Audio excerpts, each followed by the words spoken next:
Hello everyone, this is Coach Sot and today medyo weird yung nangyari ngayon sa bahay. So kanina nagluluto ako. Tapos biglang may nag-pop dun sa stove namin. So simula na ako magluto, nahiwa ko na lahat and everything. Tapos yun, biglang hindi gumana yung stove namin.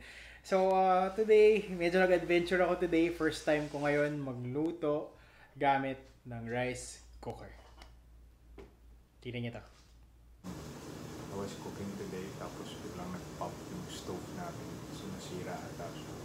So, ngayon, well, nakihati ko na rin naman yung vegetables namin. So, nilulutuin ko ngayon kung ang gagawin ko ngayon sa rice cooker.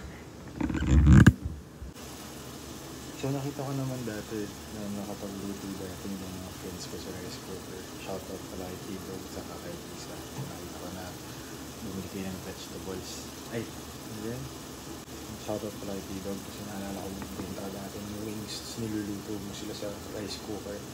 So, yeah, let's see how that works here. Now, I'm making a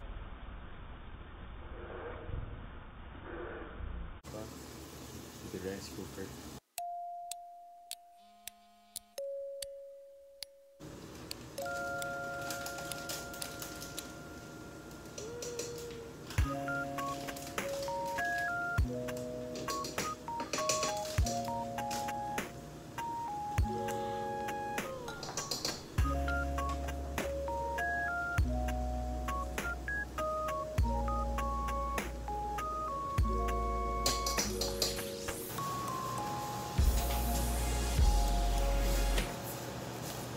Giling-giling, giling-giling, igiling nyo na matunaw ang taba.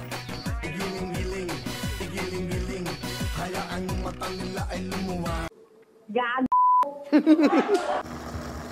this is the rice cooker situation now. So you have your ground beef, tomatoes, onions.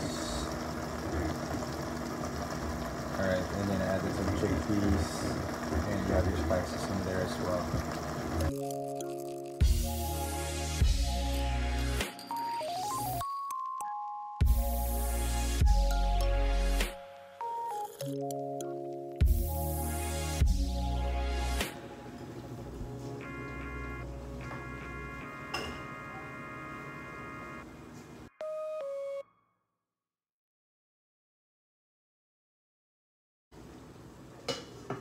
So since it's technically a stew, so we're going to let it stay for a while, let it cook for a while, and I'm gonna go enjoy my energy drink. Hello.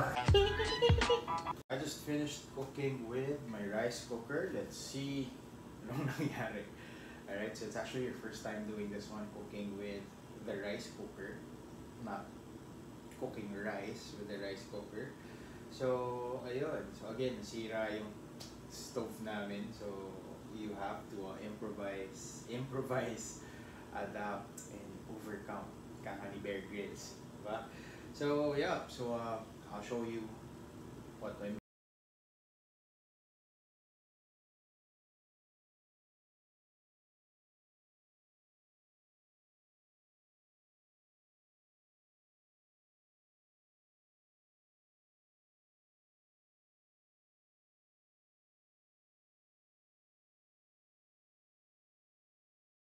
Ew, di masarap. Huwag ka na tumikim.